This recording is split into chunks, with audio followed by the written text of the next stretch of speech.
影の付け方でスケッチの完成度は変わります。皆さんは日常をスケッチすることはありますでしょうか？もしないと答えた方は非常にもったいないです。スケッチは年をとっても足を怪我しても、たとえネットの電波がなくても一生できる趣味の一つです。今回はそんな大注目のスケッチで一番重要な影の描き方を紹介したいと思います。皆さんこんにちは、消しゴムです。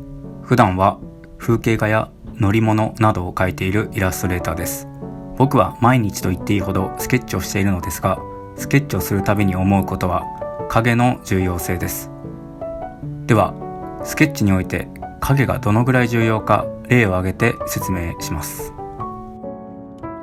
今スケッチしているのはパリのフランスにある有名な凱旋門です。私事で恐縮ですが、ついこの間フランス旅行してきて、この凱旋門を直接見てきたのですけども、圧巻の迫力でした。そんな大きくないと思っていたんですけども、実際はだいぶ大きく、見上げるのがやっとなくらいでした。そんな経緯があって、今回の題材は凱旋門にしております。参考にするパリの凱旋門については、おなじみの Pinterest というアプリを使用します。本当このアプリはいいので、ぜひ皆さん使ってみてください。凱旋門が圧巻だったという話は置いといて、まずは影をあえて描かない凱旋門をスケッチしてみました。どうでしょうか？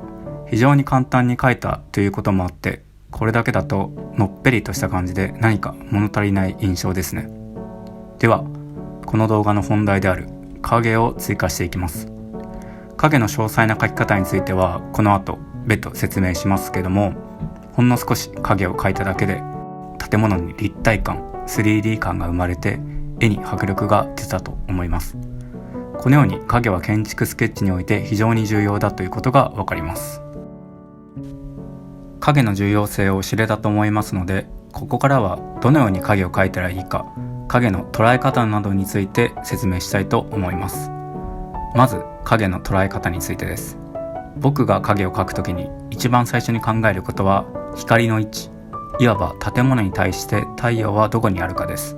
説明のため四角い立方体を描いてみます。先ほどもご説明した通り、今の立方体は影がないので少しのっぺりした印象を持っています。ここで左上に太陽を追加して影を描いてみます。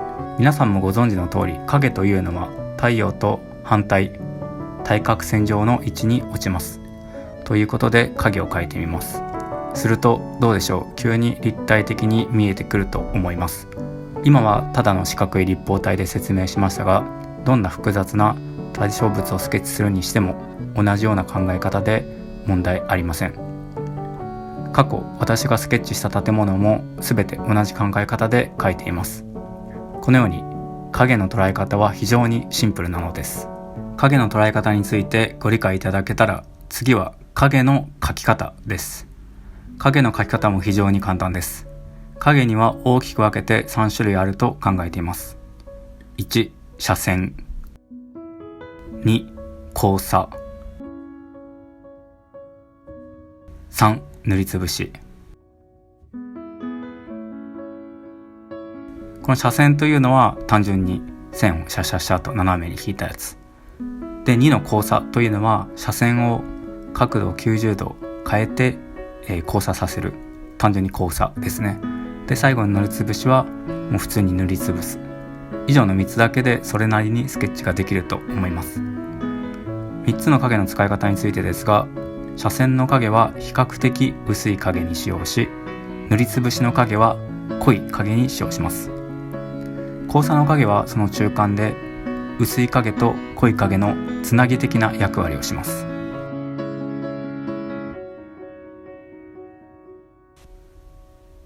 以上のことを意識してスケッチすると、どんなものでもそれらしいスケッチをすることができると思います。また今回はペン1本でスケッチする際のハウトゥー動画でしたけれども、スケッチの醍醐味はやはり色ペンや水彩の絵の具、水彩絵の具を使用することだと思いますので、気が向いたら解説動画を出してみようと思います。もし興味がある方がいましたら、ぜひチャンネル登録よろしくお願いします。またインスタグラム等の SNS アカウントを持っていますので、もっと興味ある方は概要欄からフォローよろしくお願いします。それでは次の動画で会いましょう。またね。消しゴムでした。